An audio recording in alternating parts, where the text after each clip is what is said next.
Olá, você vai assistir agora uma mensagem que pode transformar a sua vida. Quero lhe convidar a abrir o teu coração e acolher a poderosa Palavra de Deus. E também te convidar para estar conosco em um dos nossos cultos no CI, aqui em Itajaí. Que Deus te abençoe.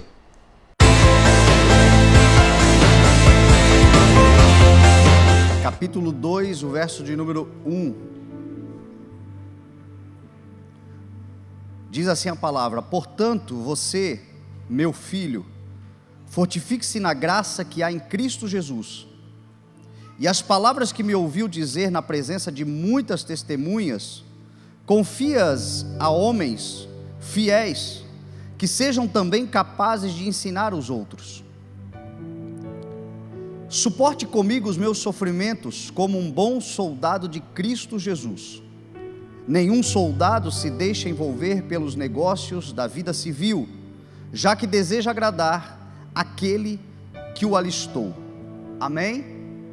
Pai, nós te damos louvor, Senhor, e honra pela tua palavra, pela tua graça. Obrigado, Senhor, por estarmos aqui mais uma vez como tua igreja. Nos ensina, Senhor, a tua vontade por meio da revelação da tua palavra, que os nossos corações, Senhor, estejam abertos para que a tua boa semente da tua palavra encontre em nós, dentro de nós, um lugar de honra, e que tudo seja para o louvor da tua glória e o benefício da tua igreja. É o que nós oramos em nome de Jesus. Amém. Graças a Deus. Amém, amém. Fazem 10 anos que eu estou ministrando a palavra e numa média de 2 vezes por semana, desde que eu comecei a ministrar, a média tem sido esta. Então a gente está falando aí de mais ou menos umas 1000 mensagens ministradas. E a palavra ministrada, ela tem um propósito. Ela tem um propósito de resgatar, de sarar, de salvar vidas.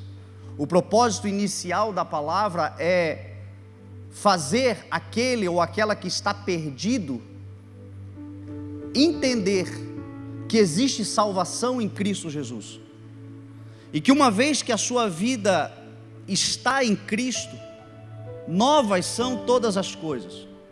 O Evangelho é a boa notícia, a melhor notícia. Evangelho significa boas novas. A grande notícia que nós podemos ouvir é a notícia de que existe um Redentor, que nos justifica, que nos perdoa, que nos liberta e que nos salva. E esta salvação é eterna, esta salvação é para além da morte, é para uma vida eterna. Jesus matou a morte na cruz do Calvário, e nós estamos nele eternamente salvos, remidos e justificados. Há 10 anos eu venho ministrando esse tipo de palavra. É uma veia evangelística muito importante. CI significa Centro de Evangelização. Lá na nossa placa está escrito Ministério Evangelismo Sem Fronteiras. Esta é o nosso desígnio, esta é a nossa missão: levar boas novas de salvação sem fronteiras. E essas fronteiras são para além das fronteiras geográficas, são fronteiras culturais, fronteiras intelectuais, fronteiras sociais, fronteiras políticas. São tantas as barreiras, as fronteiras que nós colocamos na nossa vida comum, que nos impede muitas vezes de chegar a determinados lugares. Porém o Evangelho, ele não tem fronteiras. O Evangelho, ele chega a todos os lugares, e nós temos esta designação dada por Deus. Agora, o Evangelho, ele também é uma ferramenta de desenvolvimento pessoal poderosíssima. É uma ferramenta de desenvolvimento espiritual, primeiramente, que vai desembocar, que vai fatalmente chegar às nossas relações humanas, à nossa vida particular, pessoal, à nossa vida cotidiana. Uma das marcas que eu carrego também no Evangelho, na palavra, no ministério que Deus me deu, e que eu sempre ouço como testemunho de pessoas que sentam para ouvir a palavra ministrada, é que a palavra, ela é contextualizada, ela é contemporânea, ela é aplicável ao dia a dia. Eu recebo muita gente que diz assim: pastor, eu gosto de ouvir você falar, porque o que você fala eu vivo durante a semana, compreendo durante a semana acontecem coisas que a palavra vem no coração, vem na mente, então a gente pode aplicar. E o Evangelho é isto, isso não é uma exclusividade minha, isto é uma ferramenta poderosa no Evangelho, a aplicabilidade no dia a dia.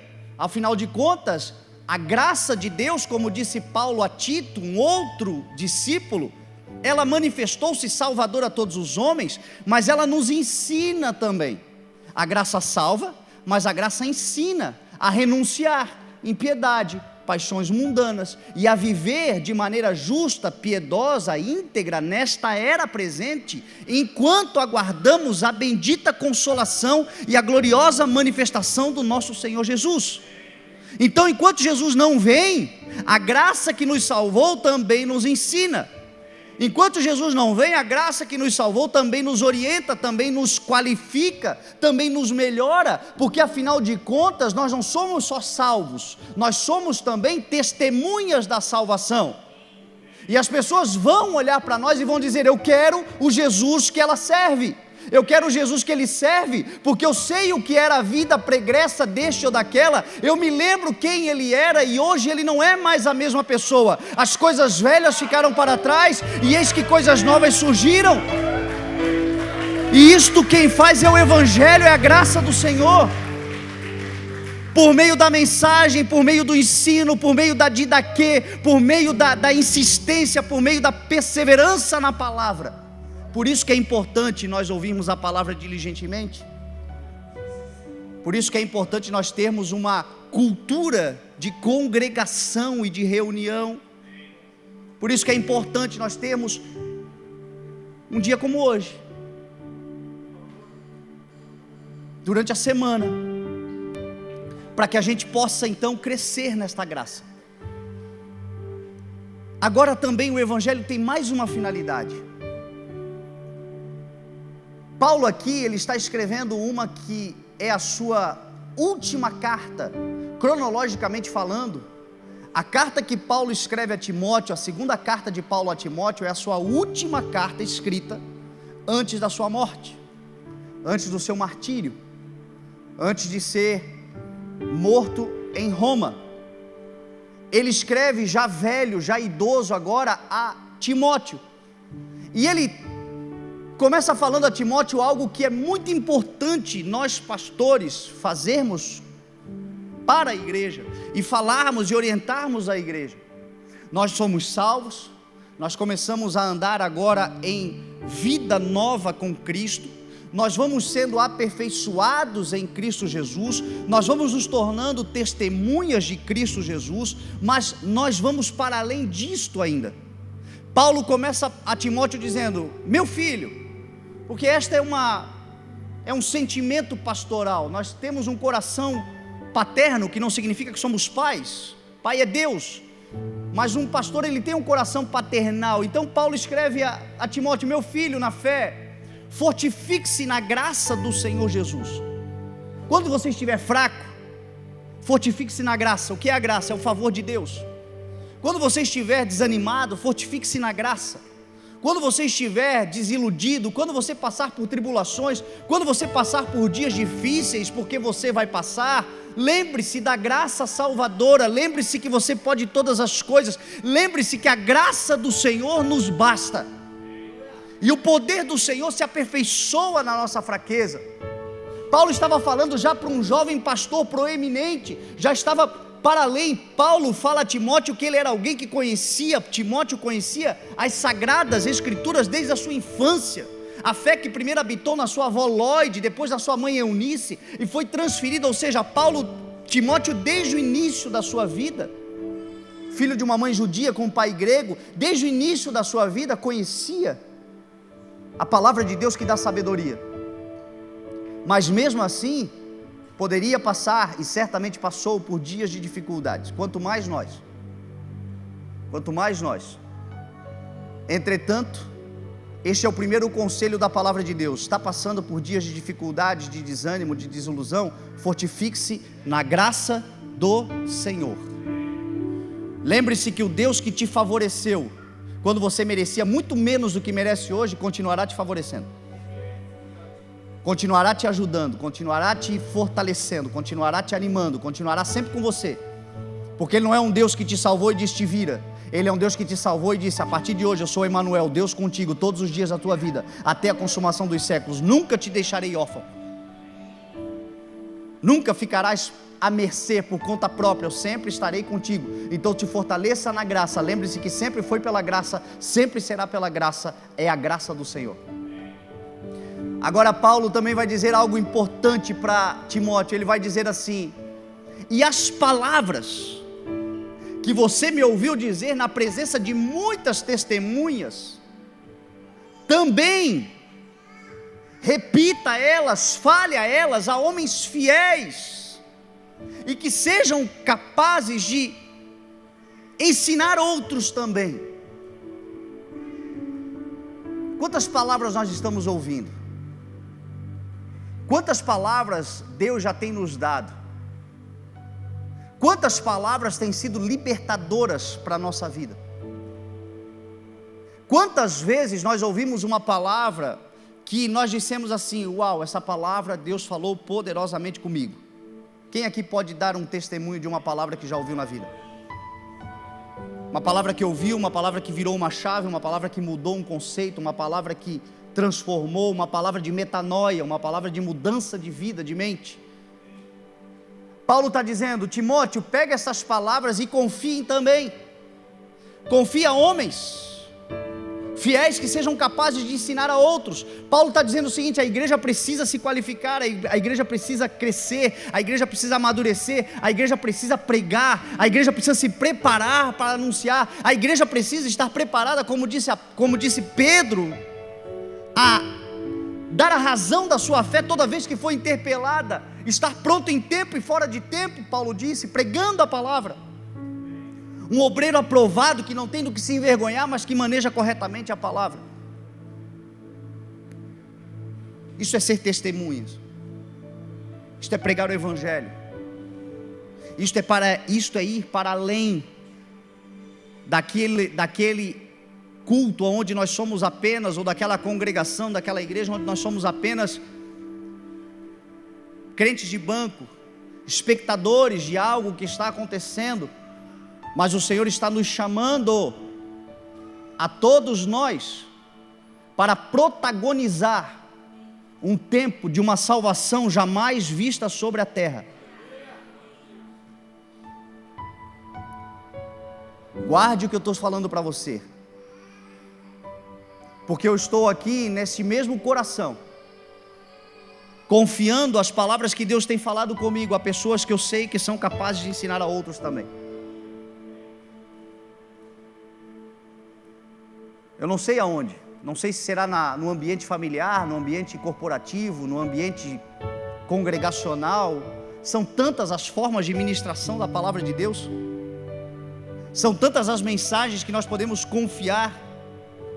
Eu sempre falo, às vezes numa fila de banco, num posto de gasolina, num lugar aonde você vai, aonde vamos, nós somos pregadores do evangelho. Aonde vamos, nós temos sempre uma oportunidade de confiar palavras a pessoas, a vidas, a homens e mulheres. Quando Paulo disse que são fiéis, quem são os fiéis? São aqueles que receberam do Senhor, são aqueles que se colocaram na presença do Senhor, são aqueles que uma vez em Deus se tornam fiéis, porque Deus é fiel.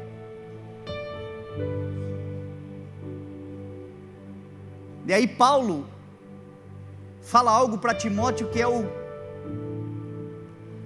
que está no meu coração compartilhar com você. Paulo usa uma linguagem militar. Paulo usa uma linguagem de guerra, como alguém que está dizendo o seguinte: meu filho, a vida é uma guerra, e nós cristãos somos soldados do lado da força vencedora nesta guerra. Agora, a vida é uma batalha. Quem veio para a vida ou pensa que a vida é só a passeio, ainda não conheceu o que a vida é. A vida tem muito passeio, mas normalmente eles vêm depois de grandes batalhas. A vida em suma é uma batalha, é uma guerra, e Paulo está dizendo isto. E aí Paulo começa dizendo a Timóteo: meu filho, suporte comigo os meus sofrimentos. Porque existe mais uma coisa que o Evangelho faz por nós: ele nos treina para suportarmos os sofrimentos que a vida vai impor. Existir, simplesmente existir, já desperta sofrimentos. Quem aqui já passou por sofrimentos que não fez nada daqui, nada para passar por ele, só simplesmente passou, veio um tempo de desgraça, um tempo de dor, um tempo de sofrimento. Agora o Evangelho faz conosco o que a academia militar faz com os soldados. Quando você vai para uma academia militar, eu não sei se tem militares aqui, mas especialmente quando você vai a uma academia, vai tentar a carreira militar, e você vai talvez entrando para grupos de elite na carreira militar, uma das principais matérias que você vai passar é aprender a lidar com a dor, aprender a lidar com o sofrimento, com as angústias da batalha, e no meio das dores, sejam elas físicas, psíquicas, emocionais, não se desequilibrar, não perder a consciência, a razão, a capacidade de decidir. É isso que eles aprendem. E Paulo está dizendo isso: suporte comigo. E mais, um bom soldado, ele não apenas aprende a lidar com a sua dor, mas ele aprende a se compadecer com a dor do seu companheiro de farda. Você não vai ver um soldado bom abandonando um companheiro no meio do fronte da batalha. Você vai ver ele junto. E Paulo agora, já velho, idoso, com muitas dores, está dizendo a Timóteo, um jovem soldado de Cristo, dizendo: suporte comigo os meus sofrimentos. Como um bom soldado, caminha junto, porque juntos nós somos mais fortes, somos melhores, vamos além. É melhor serem dois do que um. É o princípio da comunhão, é o princípio da unidade, é o princípio do companheirismo, é o princípio da cumplicidade. Evangelho é isto. E Paulo está dizendo a Timóteo: suporta comigo. Você sabe que existem dois tipos de soldados feridos. Porque nós temos soldados feridos entre nós. Primeiro eu quero compartilhar com você quem não é um soldado ferido. Quem não é um soldado ferido?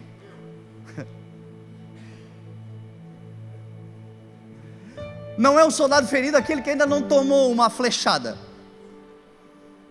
aquele que ainda não tomou um tiro de raspão, aquele que ainda não sofreu um ataque de espada, de violência, uma armadilha, uma emboscada. Este não é um soldado ferido. Mas, sem querer amaldiçoar a sua vida, a tua hora vai chegar.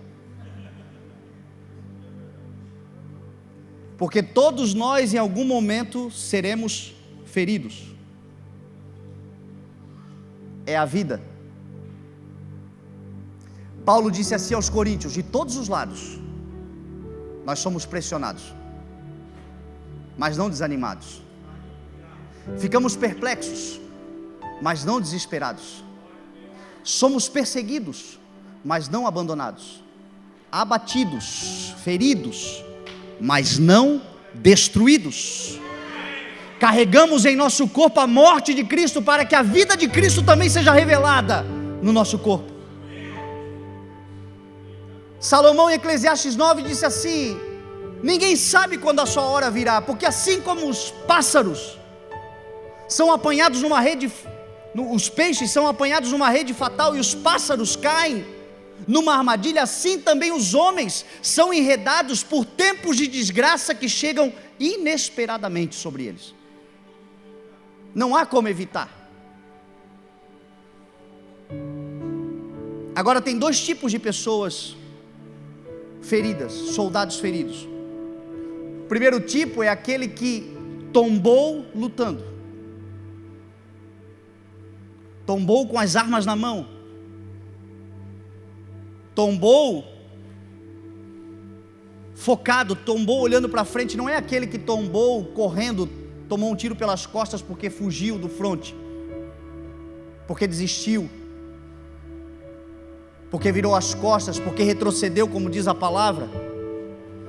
Eu estou falando de gente que estava servindo a Deus, eu estou falando de gente que estava envolvida com as coisas de Deus, eu estou falando de gente que estava com a faca nos dentes, mas de repente tomou uma flechada e tombou,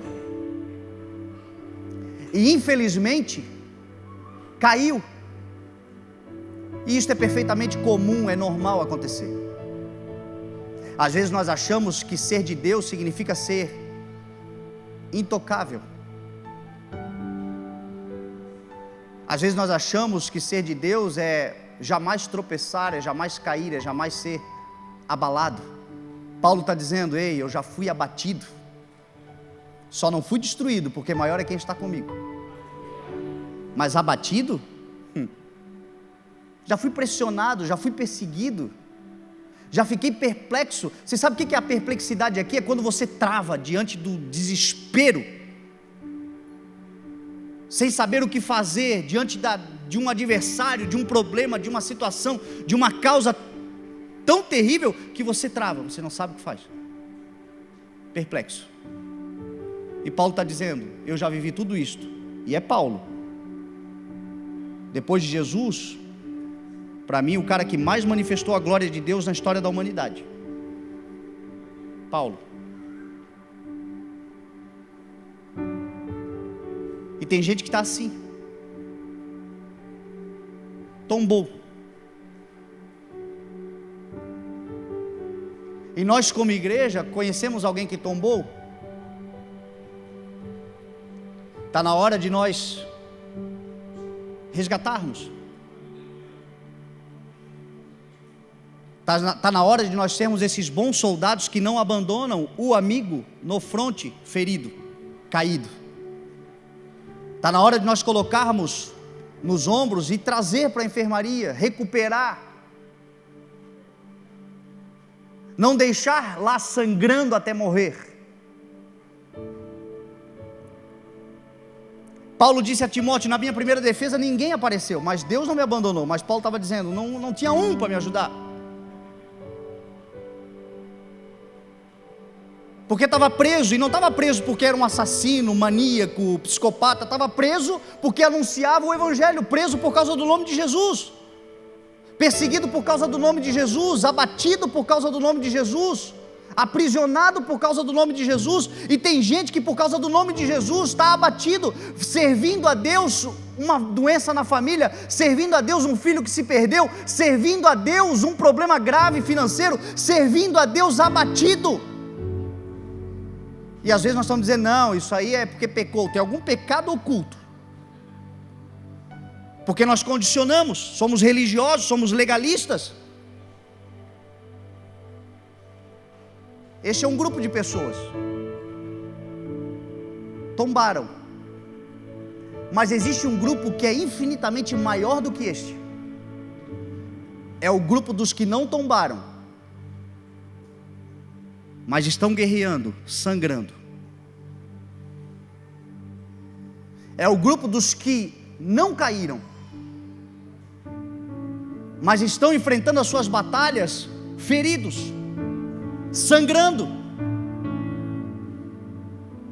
Gente que você chega muitas vezes, se você estiver olhando só para a sua guerra, só para a sua batalha, estiver preocupado só com você, você nem repara. Mas se você olhar, você vê que está ali, está presente, não falta, está servindo, ama a Deus, está na guerra, está focado, mas está ferido.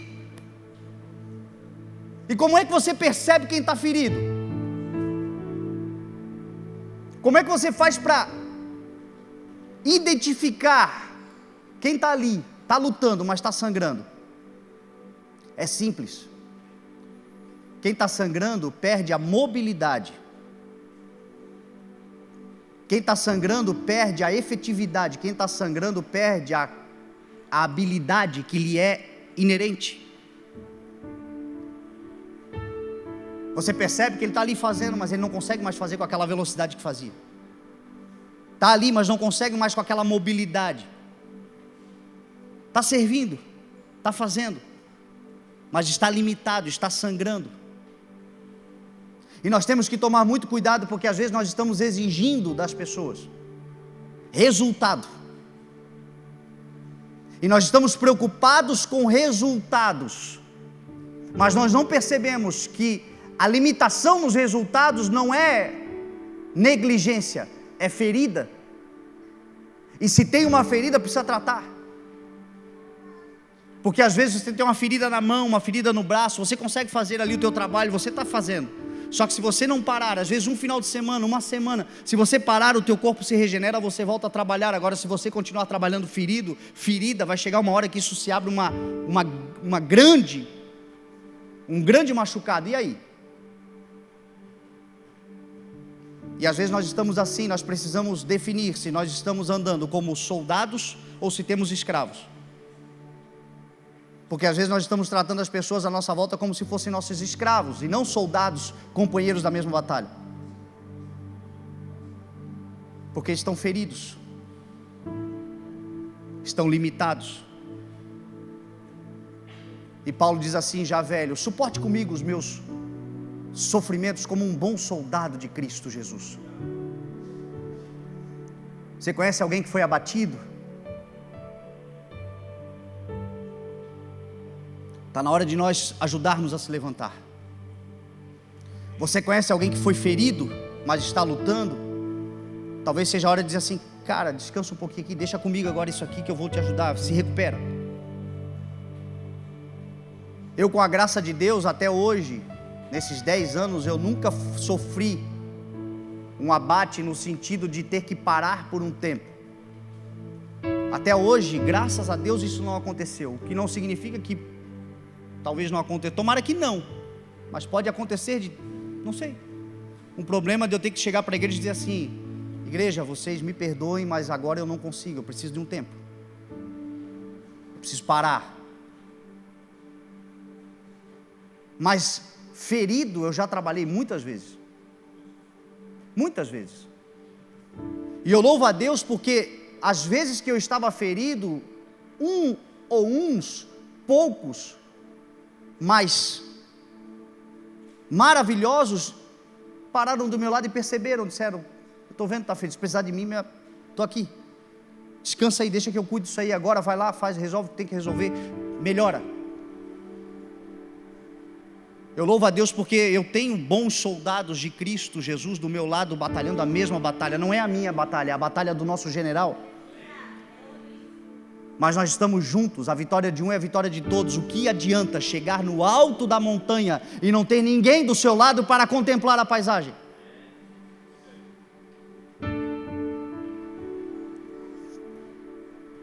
A palavra diz que nos últimos dias os homens serão egoístas,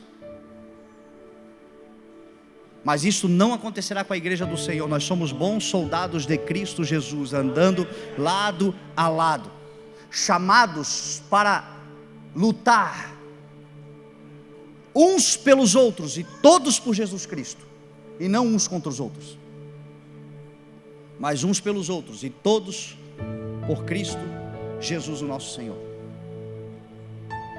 Aí Paulo diz assim: porque nenhum soldado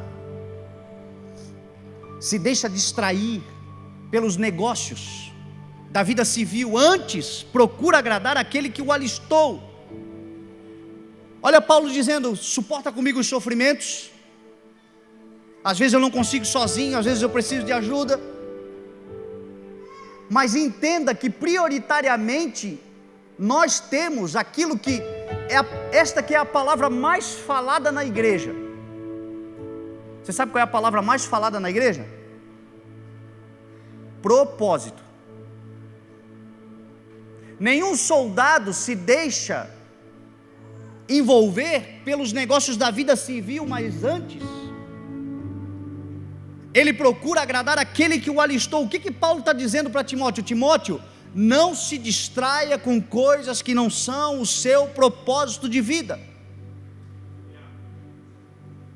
O teu objetivo, o teu desígnio, a tua intencionalidade. O que é propósito de vida? É intenção. Nós temos muitos propósitos na vida, mas temos também o propósito da vida. E Paulo está dizendo, nos muitos propósitos na vida, não deixe que o seu propósito de vida se perca. O que é propósito? É intencionalidade. Vou tentar resumir para você de uma forma bem objetiva o que é propósito, porque tem muita gente que pensa, qual é o meu propósito? O que eu nasci? Qual é a minha realidade? Para que eu existo? De onde vim? Para onde vou? E aí você vê um monte de gente perdida. Propósito de vida é o seguinte, é aquilo que você espera ganhar com ele, mas está disposto a perder por ele. Isso é propósito de vida. Você espera ganhar com ele, mas está disposto a perder por ele. Você tem isso na vida? Tem coisas que você com certeza espera ganhar e vai ganhar em nome de Jesus, mas se tiver que perder para ganhar, você perde? Isso é propósito de vida. O meu propósito é ser médico, área da saúde, dentista, enfermeiro. É o meu grande propósito de vida, mas eu não estou muito afim de perder minha juventude estudando, não. Eu não estou muito afim de fazer residência e depois o resto da vida, porque um médico estuda para o resto da vida. Eu não gosto de estudar, então esquece, não é o teu propósito de vida. Se é só pelo dinheiro que o médico ganha, mas não está disposto a viver uma vida de negação de si mesmo, estudando, se qualificando para sempre, não é o propósito de vida. Porque você ganha, mas o propósito te dá, mas ele exige muito mais do que ele te dá. O meu propósito é ser político. Mas eu não gosto de povo, não gosto de gente. Gosto de povo, uma coceira. Então você não entendeu, não é o teu propósito. Isso é só pela fama, pela influência, pelo poder. Não entendeu, porque a vida política é uma vida de um poder emanado. Primeiro artigo da Constituição Federal, parágrafo único, porque todo poder emana do povo, que o exerce por meio dos seus eleitos ou representantes, segundo a Constituição. É um poder emanado, e é porque a gente vê muita gente que não tem vocação, que não tem propósito e está lá, que a gente vê o que vê na política. É eleito pelo povo e usa o poder para destruir o povo. Que loucura. Gente sem propósito, mas que se levante um povo com propósito em nome de Jesus, na política, que mude a realidade, porque o Senhor sempre usou a política para mudar a história da humanidade. Usava os reis no tempo da Bíblia, para tratar o povo, para abençoar o povo. Que seja assim, feliz é a nação cujo Deus é o Senhor, que o Senhor levante homens e mulheres políticos com um grande propósito. Agora, esses são propósitos na vida, tudo bem? Agora, qual é o maior propósito? Qual é o grande propósito em comum a todos nós? O propósito da vida é o que nós abrimos o culto aqui.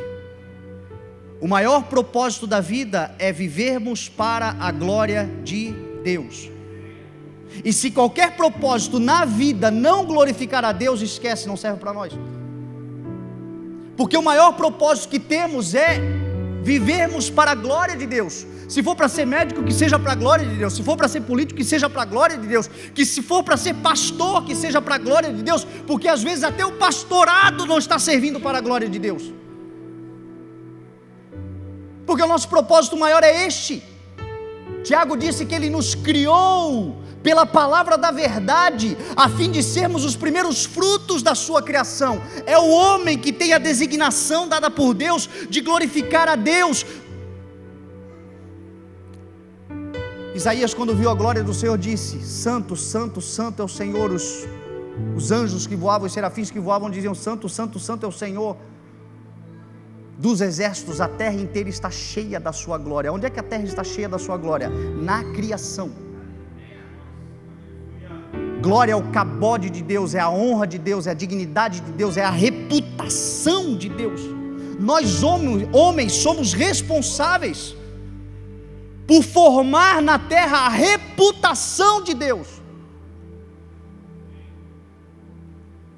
E muita gente odeia a Deus, não é por causa de Deus, é por causa do homem, que dizendo servir a Deus é cruel, dizendo servir a Deus é perverso, dizendo servir a Deus desviou-se, dizendo servir a Deus porque o que de Deus pode ser conhecido é revelado através de nós, e nada revela a Deus. Ao invés de nós levantarmos a reputação de Deus, nós manchamos a reputação de Deus.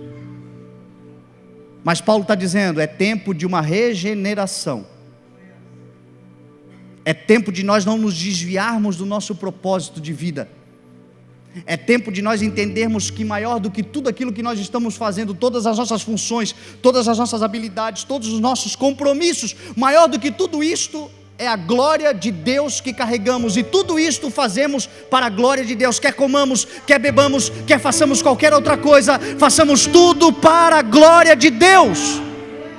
Louvado seja o nome do Senhor. É hora de nós nos prepararmos para isso, porque está chegando um tempo de um derramar da glória nunca visto.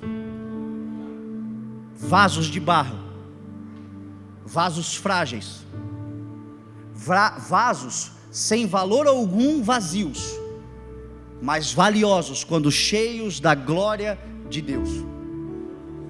E como disse Paulo, em vasos de barro, para que ninguém se vanglorie diante dele, porque não é o que somos, é o que carregamos. O que somos, somos o que somos, e não vale nem a pena mencionar em cima da plataforma. Mas o que carregamos é valioso, é glorioso, é poderoso, é extraordinário. O que carregamos é o Espírito Santo de Deus.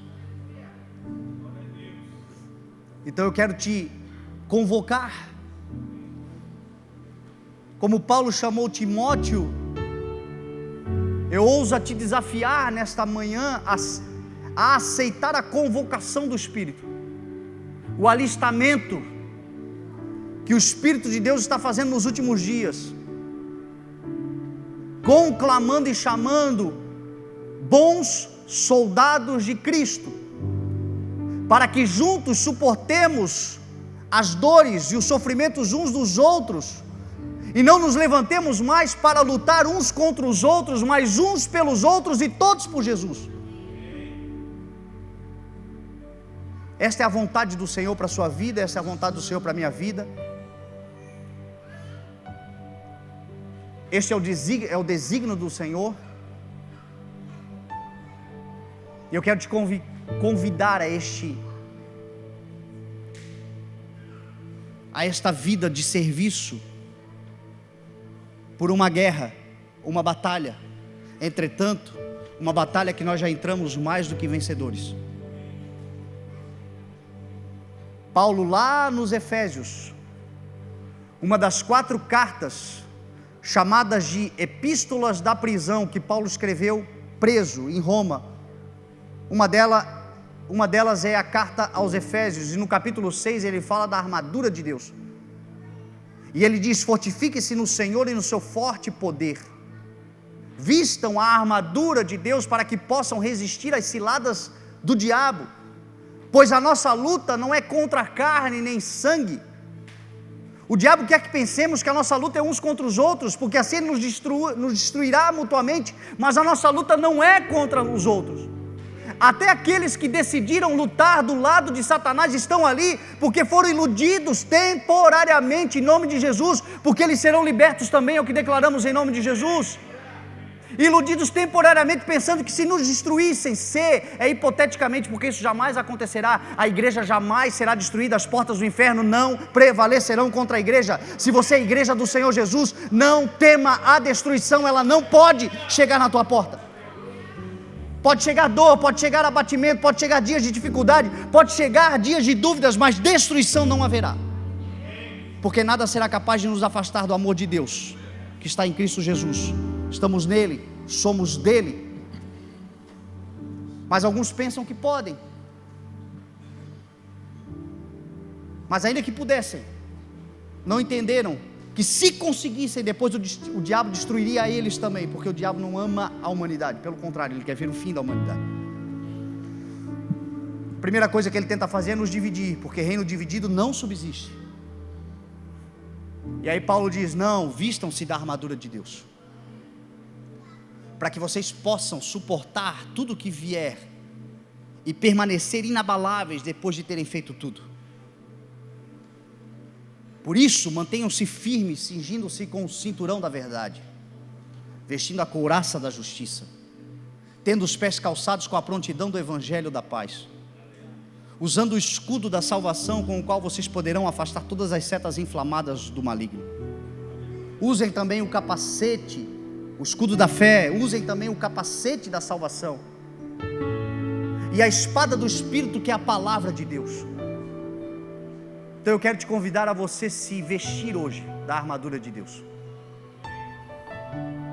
como bons soldados de Cristo, paramentados.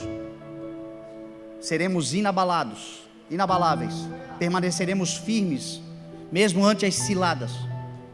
E a armadura é esta, é a verdade. Não abra mão da verdade, viva a verdade. Nada se pode contra a verdade, tão somente em favor da verdade. Fale a verdade. A couraça da justiça, a justiça de Deus, o dar a cada um aquilo que lhe é devido, ter sido reconhecido e aceito por Deus. Você sabe que couraça é aquilo que protege os seus órgãos vitais. Talvez você está praticando a justiça de Deus, os atos de justiça, e você não percebe nada nos seus atos de justiça. Mas se um dia alguém tentar te bater, te atacar, se algum dia alguém tentar te abater pela tua retaguarda, os teus atos de justiça te defenderão. Alguém se levantará dizendo: não toque.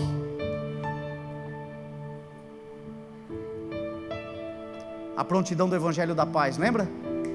Está disposto e disponível. Mais do que disposto, disponível. Porque nem todos os dias estaremos dispostos. Essa é uma verdade. Tem dia que há uma indisposição natural, fraqueza humana, gripe, né? Tosse, febre, desânimo.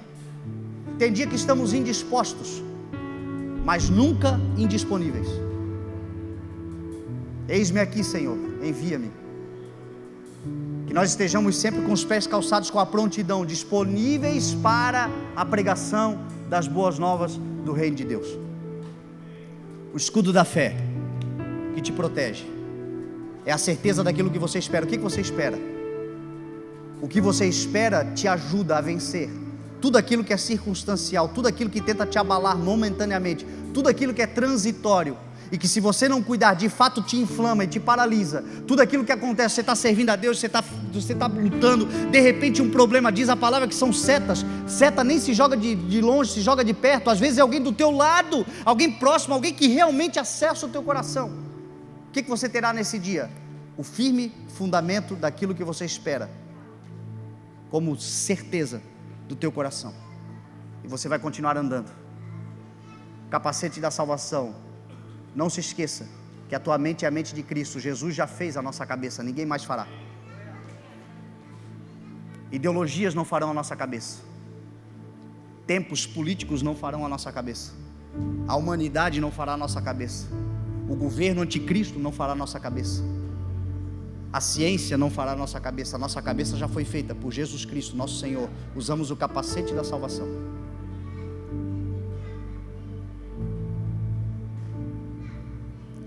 E a palavra, não se esqueça da palavra, ela é a espada. A espada você ataca, você se defende. A espada da palavra, a espada do Espírito, que é a palavra de Deus.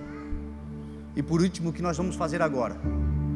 O superpoder secreto de todo soldado. Sabe os filmes de Hollywood? Tem lá os superpoderes. Os soldados sempre tem um superpoder. Qual é o superpoder da igreja, você sabe? A oração. Você pode estar todo paramentado, cheio de armas de guerra, mas a oração é o superpoder. E Paulo disse assim aos Efésios capítulo 6: aprendam a orar no Espírito em todas as circunstâncias. Não é de vez em quando, é em todo lugar. É para tudo que fazemos, tudo que realizamos. Você não precisa abrir a boca, você não precisa ajoelhar. Tem lugares que você não precisa nem parecer que está orando, mas no Espírito você está clamando ao Senhor. Este é o teu superpoder, que aonde você entra, as trevas se dissipam e a luz e o reino de Deus é implantado em nome de Jesus. O poder da oração. Quero te convidar a se colocar de pé para nós orarmos esse momento.